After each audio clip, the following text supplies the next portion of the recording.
Welcome to the a16z podcast. I'm Michael Copeland, and I sit here with Benedict Evans, who has been poring over again and again. How many times have you watched the Apple event, Benedict? I haven't actually watched it all the way through because I was in a cab going to JFK when it was going on. Okay, he's mostly watched the Apple event from yesterday, so we want to talk all about it. It's the annual iPhone event, but it was clearly much more than that. Yeah, so it was over 2 hours. There were no jokes. There were no updates. It was very, very dense with stuff and with product and with new things that they were doing. And that fell kind of into, I suppose, 4 categories. I mean, very briefly, the watch will get new colors and new bands, and the new software, which we already knew about from WWDC, allows third-party apps. So they gave some demos of some cool third-party apps that actually run properly now, supposedly on the watch, and we'll have to see. But then very quickly we went into kind of the 3 pillars, which were first the new iPhone, secondly a new iPad, and thirdly Apple TV. All right, well, let's take those in turn. They flashed the new iPhone out there. Tim Cook put this thing up on the screen, and initially you're like, looks like an iPhone 6. Well, they always do this. They change the enclosure every 2 years, but then they don't. The pace of technology change inside is pretty steady, and the thing that's always important to remember is that most people replace their phone every 2 years. So the people who will be in the market for this mainly will be people who have got a 5S or even a 5, and so for them they're not upgrading from the 6, and that's always been the dynamic. But within that, and so then there's a bunch of, there's the usual stuff like faster chip, better battery, and so on. A9 we're up to now? Yeah, exactly. Better camera, et cetera, et cetera. It's all the sort of steady progression that all the handset guys do. It's always better every year. And, the pace of improvement is kind of slowing a bit, just because, we're not making, the curve is kind of flattening out a bit, and it's a bit harder every year to tell why this one's better than the one from last year. That said, there are 2 quite eye-catching things in these new ones. The first is this thing called 3D touch or force touch, which is basically if you press hard on the screen, then something can happen. And they used that on the watch, very obviously because there's not much space, but they're using it on the phone now. And they've also put that on trackpads, correct? Yeah, but obviously that's on the Mac, which is kind of a niche business, but now in the scale of Apple. But that means, for example, you can press on a message and you get a preview of it. You can press on an image and it zooms up. You unpress and it goes away. So it's a little bit like a right click, but it's a little bit like a click and hold, but it gives you that kind of other layer of interaction. And one's going to have to sort of sit and spend a day playing with it. I mean, is it a new gesture and is it a natural gesture? It's a new gesture and a natural gesture. The question is, well, does that fit naturally in? Or does it just become yet another thing you can do? So that's interesting, and obviously that's, it's a classic example. Whether it's good or not, it's the kind of thing that's much more difficult for an Android OEM to do because Apple controls the operating system and all the apps as well. Whereas whenever Samsung tries to do something like that, it only works with the Samsung apps because developers say, well, why would I support that when it's only on a Samsung phone, and only on one Samsung phone, not on all the other Samsung phones? And that's just kind of a structural advantage Apple has. You saw that also with Apple Pay. You saw it, for example, with the Microsoft Surface. So there's force touch. To me, the really interesting thing is they have this thing called live photos. And the way that works is when you open the camera app, it's recording. Or it's recording the last couple of seconds all the time. And so when you press the shutter, what you get is it's almost like a grab of a burst mode. So you've got a second or 2 before you press the shutter, and a second or 2 afterwards as well, I think. I have to play with it to be sure. And so every single photo that you take, you can 3D touch on it, press hard on it, and you'll see a 5-second video clip around that photo, a bit before and a bit after. Every photo that you take. And at that point, pressing the shutter becomes less about capturing data and more about an edit. It's like a better way of doing burst, except you don't have to choose you're going to do burst. It's just there for you all the time. Again, once the camera is open, you're basically shooting whether you it's keeping the last 2 or 3 seconds. So it's like having the best cameraman kind of always there and always ready, I suppose. Yeah, exactly. And it's invisible and automatic, and you don't have to do anything. It's just now all of your photos are little video clips.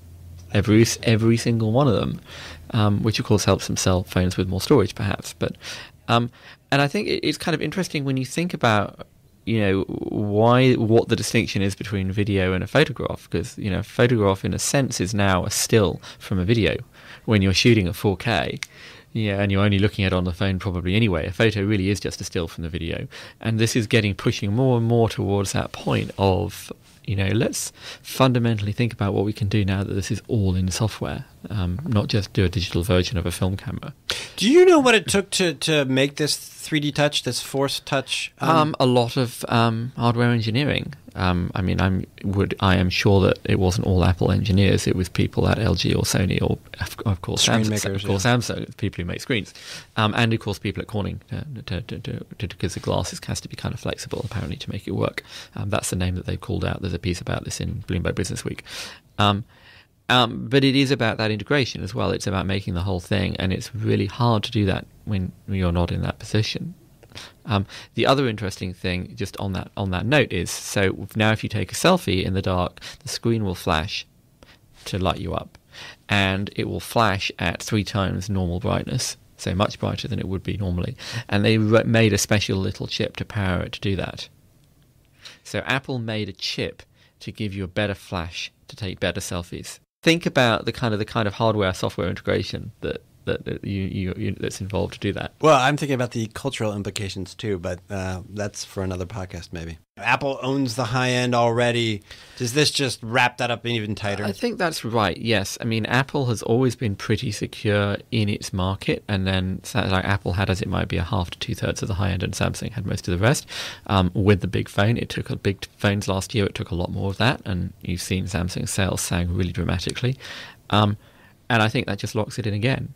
It's more and more reasons why why the iPhone is going to be more appealing if you've got that kind of money and that kind of sensibility, and why it's harder to move away.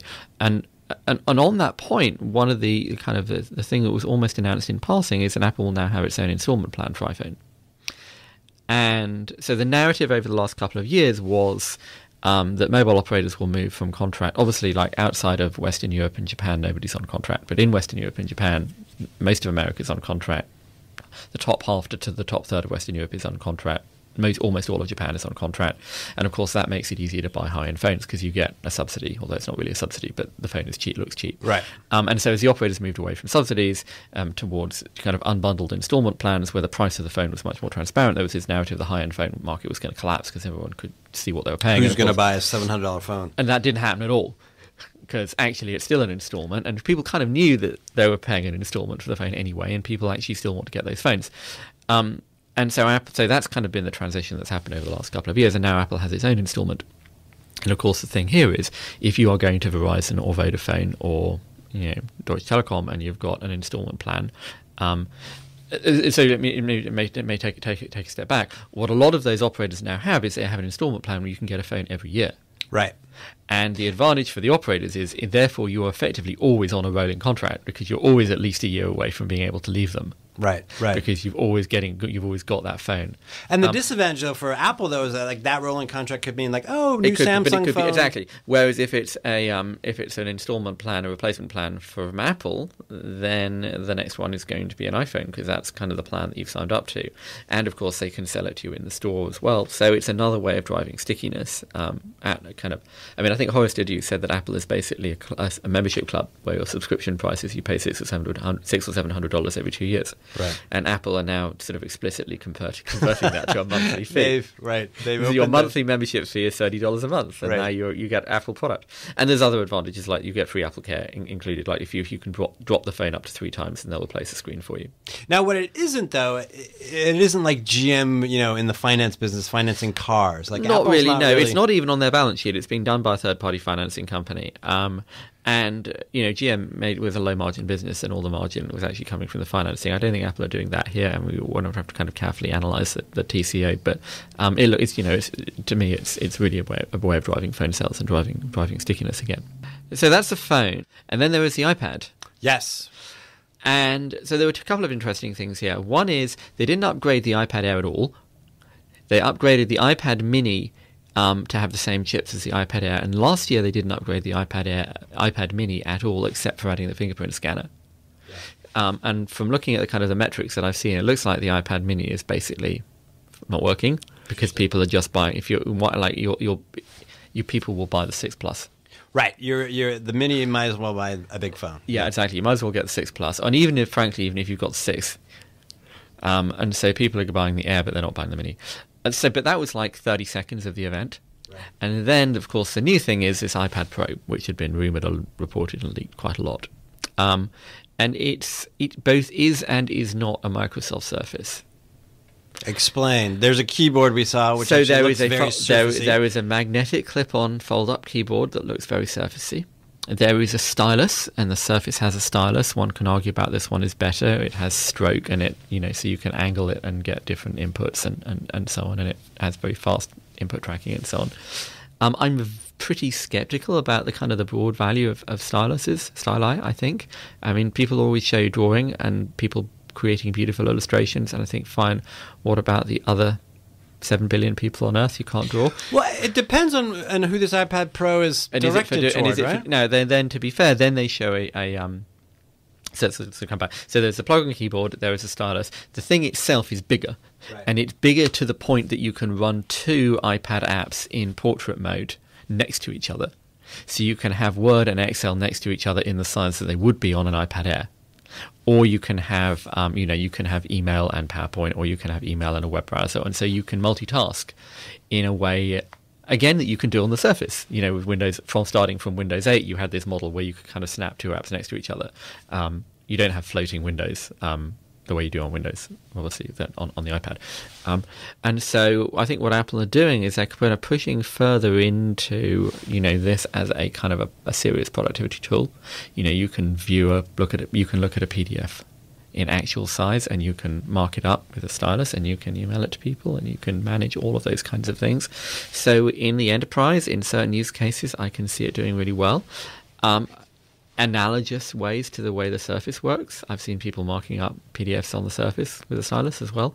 I think the thing within this, though, is like you can sort of sit and say, okay, what does Apple need to do around this? What do they need to fix? What are the problems with the iPad? And there's a whole question around like the difficulty of people making money from producing iPad productivity apps, because iWork is free and Office 365 is effectively free because you'll be paying for it somewhere else anyway.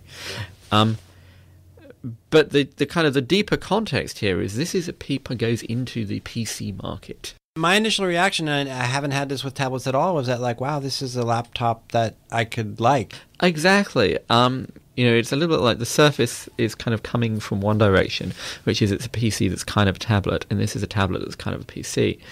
But the point is, and this is kind of my broader sort of thesis here, is that everyone will have a screen that they take with them everywhere, which for the foreseeable future is a smartphone. That may be a watch or a pair of glasses or something, or contact lens in the future, but for the time being it's a smartphone. And so that's limited to like 5 inches or something that will fit in your pocket. And then you may have another screen. Today, most of the developed world has another screen. It's probably a shared PC in the family home, or they may have their own laptop. And that's a market that's flat, and it's a market with a 5-year replacement cycle. And more people are saying, do you know what, I use my smartphone all day, I'm not going to buy a personal laptop. Or I've got a personal laptop or a personal PC, it's 6 years old, I turn it on three times a week, it's fine, I'm not going to buy a new one anymore. And so there's this sort of gradual shading of the PC lifespan spreads out and out and out and out, and the usage migrates more and more and more towards the smartphone. And it seems to me that where 7, 8, 9, 10, or what is this one, 13, 12.9 inch devices fit is there a big screen you have at home as well as your smartphone. And so whereas like 10 years ago you would have said, do I want a laptop or a desktop? Today you say, okay, am I going to buy a new large screen device at home? Although you wouldn't call it that, but do I need to get a new thing at home? If so, do I get a laptop, a desktop, or a tablet? And the answer thus far has been mostly I'm not going to get a tablet. Well, right? No, the answer has been I'm not going to buy a new thing this year. And so that market has basically slowed right down, particularly in consumer space. It hasn't really collapsed, but it's just stopped growing completely because of people going, well, I've got a phone. My PC is fine. It's 6 years old now. It's still fine. And I'm not using it that much. And to me, the tablet fits in that space. If I'm going to buy one, I might buy a tablet. If you buy a tablet, you'll almost certainly buy an iPad. And there's a kind of another interesting dynamic here, which again has been very obvious for like 3 years, which is there's two tablet markets. There is a tablet market for generic black plastic $100 things, which people use to watch video and play games on SD cards. And then there is a market for like the post-PC replacement, which is what Apple and Samsung and everybody else is trying to play in. And Apple has like three quarters to 2/3 of that. And if you look at all the usage stats for online use of tablets, Apple is 2/3 to 3/4. So Apple has got that market. It's not a big. It's not. It fits into a PC market that is not exploding, and so Apple is taking a chunk of that market. But the market that everybody on Earth is going to have. The thing that everyone on Earth is going to have is a smartphone, and so that's the market where you have, real scale.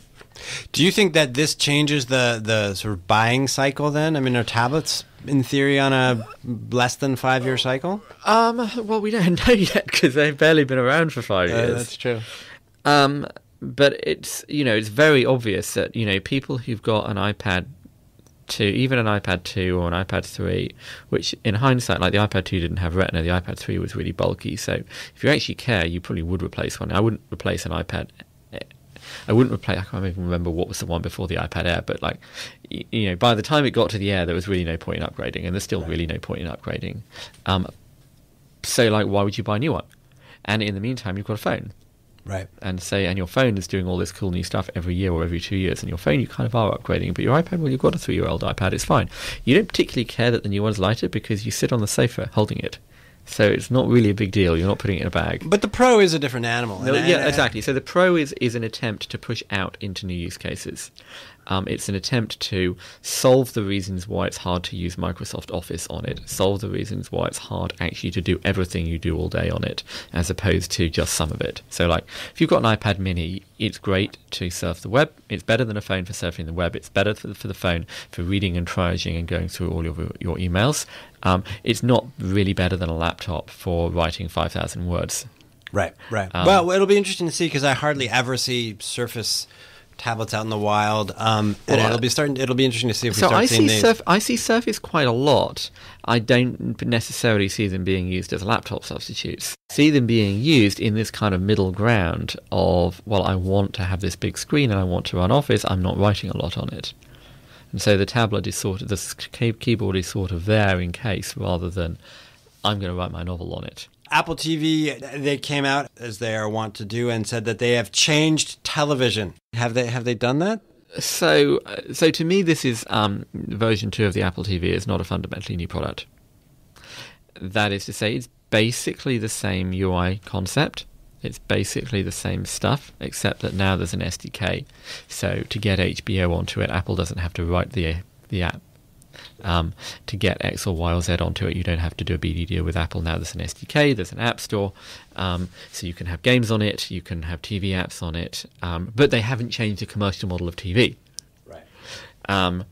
So, if you're a Comcast subscriber or Canal Plus subscriber or whatever, your bill doesn't change, the bundle doesn't change, none of that whole stuff that everyone was talking about Apple was trying to do deals to change, none of that stuff changes at all. What does change is you have what Apple would argue is better than a Google TV or a Roku or a Vudu or any of those boxes. Is it Vudu? I can't remember. They're all got names like that. Yeah. So they would argue it's better than any of those, and it's the right way of doing that. But it's not a new thing. Right. And so, but then when you dig into it, there's a bunch of interesting stuff going on. One of them is that you can run games on it. I mean, it's basically an iPhone without a screen. So you can run it, and it runs iOS. So you can write games for it. Obviously, you've got to make a few changes because it doesn't have a touch screen and you can't tilt it. Well, I suppose maybe you could, but if you got the right mount. But you can. They showed, with the remote, which has a touch, so the remote has a little touch surface and a gyro in it. So when you drive your car, so there's a bunch of interesting things. So one is obviously it runs games. It's not going to run Xbox type games, but rather as the question for the Wii was, is there a much, much bigger market for people who don't want Xbox type games and don't want to spend $500 or whatever it is on the box and $50 on the game and have this whole hardcore experience, and would rather play kind of simpler, more fun games. And that was the argument for the Wii. The problem the Wii had was it turned out that they were selling games to people who didn't like games, and people bought it for the game that was bundled and then never bought any more games. So we just basically, it looked like this huge success and then it just disappeared. I would suspect that Apple won't have that problem in quite the same way. So there is a game story. There is then you can obviously that's part of the native app story. Then you have this thing called TVML, which is basically a markup language for writing apps that just do TV. So because obviously you don't need much logic, you need a catalog and you need pro show pages and things, and so you can create your own custom TV channel app of some kind without having to do a bunch of Xcode stuff. And when we saw some examples of that from people selling things, mostly, honestly. Yeah, exactly. And so there's also there's a Zillow app and there's a Guild Group app and so on. I don't know. I think those are probably native apps rather than ML apps. But it's interesting to see Apple creating this kind of markup language. Of course, there's no web browser on it. So the question that I have and that everyone has, of course, is that can I play Monument Valley on my television now? Well, no, because Monument Valley is a portrait and it involves touch, and this doesn't have touch. So that's what they've done. Then there's a couple of things to dig into. One is they have not said, right, this is going to be an AirPlay-driven device. Okay. So you're sitting in your living room with your iPad or your iPhone. The content that's on your iPhone can be completely different from what's on the screen. Uh-huh. So you don't have to install the HBO app on your phone. You don't install the HBO app on your phone and then throw stuff up on the screen, although you can because it's got AirPlay. But rather, so they haven't done Chromecast. Right. They haven't said the TV, where there's a little dongle, the TV is dumb glass, it's a remote screen for your phone, you throw stuff up from your phone. You can, but actually they've got a little remote control, an actual physical remote control with really well designed and so on, but it's a little physical remote control. It's a standalone device. You don't have to have an iPhone at all to use this thing. And there's a bunch of reasons for that, but it's just kind of interesting of it. One is you want to run apps on it. One is you want it to work if the person who started the TV show has to go out and get coffee or whatever it is, all sorts of practical reasons. But it's just interesting conceptually that they've said, no, there's still a box with it. It's still a computer that's running that. It's not just kind of an endpoint for your smartphone. The UI, I mean, we've been talking about the remote, but much of what they were showing was operating and navigating via Siri. Yes. So there's several things here. You can ask Siri. So they don't want you to do any data typing. Right. So you should just ask Siri, show me the show, and it will search across the HBO app and the Netflix app and any other apps that you've got on your device, and that will surface up the content for you. So you don't have to type. You don't have to fiddle around with that remote control as much. Siri should work well here because it's such a kind of a narrow domain. It doesn't have to deal with any question you could possibly ask. It's just got to do voice recognition. I want to watch Guardians of the Galaxy. It's not hard. This is, of course, as in a lot, and I said it's like Apple 2. It's Apple TV 2. It doesn't change the world. There's a lot of stuff in here that's in other devices. So like the Amazon TV box has voice search. The other boxes have HBO. Other boxes have had Netflix.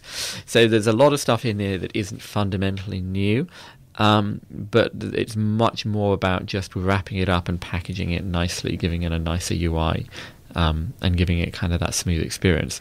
The big question, of course, is there a second act where Apple gets to do the kind of new commercial model stuff that one would imagine they had wanted to do? It seemed like they showed music too, and then they show that you can watch whatever you want to watch, but that did seem like there was a huge piece missing. Yeah, so you didn't have the chief executive of Comcast coming onto the stage and saying, I am delighted to partner with Apple to do this dramatic new way of accessing, buying, consuming TV. They didn't have the head of HBO. I mean, they've had HBO before. They didn't change how TV works at all, really. Right. You buy the thing, the content that you're currently that you're currently entitled to watch, you can still watch. So I'm a Comcast subscriber. Supposing I had a TV, I would buy an Apple TV. I would open the Comcast app on my iPad. I would choose the show. I would press AirPlay, and it would go up onto this. Nothing has changed from yesterday. We had heard how HBO's app, it was available first and solely on Apple TV, but we haven't heard a lot more in terms of those partnerships. Are we going to, or is it just taking time? Well, so the issue here is that the current structure of the TV industry works really well for the TV industry, and nobody has a big incentive to change it. Now, there's a very US-specific story here. about how expensive TV is and how rigid the bundles are and how many people would like to break those bundles apart, but also how it's not really in the interest of many people in the TV industry to break those bundles apart. And I think that's kind of the wall that Apple has run into, is a bunch of people said, well, but if we did that, then we'd have less money. And like that, why would we do that? Yeah. And they've not been able to kind of come up with a way of transforming that. So, one could imagine, now, that said, there's a lot of stuff in there. So you have Netflix, you have Hulu, you have HBO. What you don't have, you kind of take it one step forward. What you would like to have is to have the Comcast app on that has every single show in Comcast's catch-up system for the last 7 days. So you could say, I want to watch, Wheel of Fortune from 3 days ago. And it would have that. That's not in Netflix and maybe isn't in Hulu. Some of this stuff is in Hulu, but not all of it. And it's like, it's not everything. What you would want is to have the Comcast, the whole lot, everything you're paying for is all there and you can ask Siri for it. And Apple has kind of built the architecture that would let you do that. They built the architecture that would let Comcast do that if Comcast chooses to do that. But they didn't have it on the stage. Was there anything that was missing that we had expected that was given short shrift? Well, there was clearly a timing issue. It was over 2 hours. So a lot of stuff must have got cut. So they didn't do a recap of the new version of OS X, which is launching next week. They did a very, very brief recap of the watch. So they showed us the new bands, they showed us the third-party app. They didn't give the whole full demo again, which in past years you might have expected them to do. Part of that is, this is kind of deep into the weeds, but previously Apple's done 2 events. So they did an iPhone event and an iPad event, and now it was all one. So they had less time. So they had 2 hours instead of 3 hours or 4 hours or something.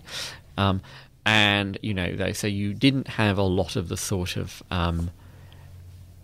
developer demos and, stats about how stuff is going and, the video of the store being opened. And, I'd heard, someone told me a rumor that Angela Ahrendts was going to be presenting about, new retail and ideas in retail or something, which sounds weird, but clearly there was no time for any of that. So there was a big edit. We, unfortunately, are out of time. So, Benedict, thank you as always. Thank you.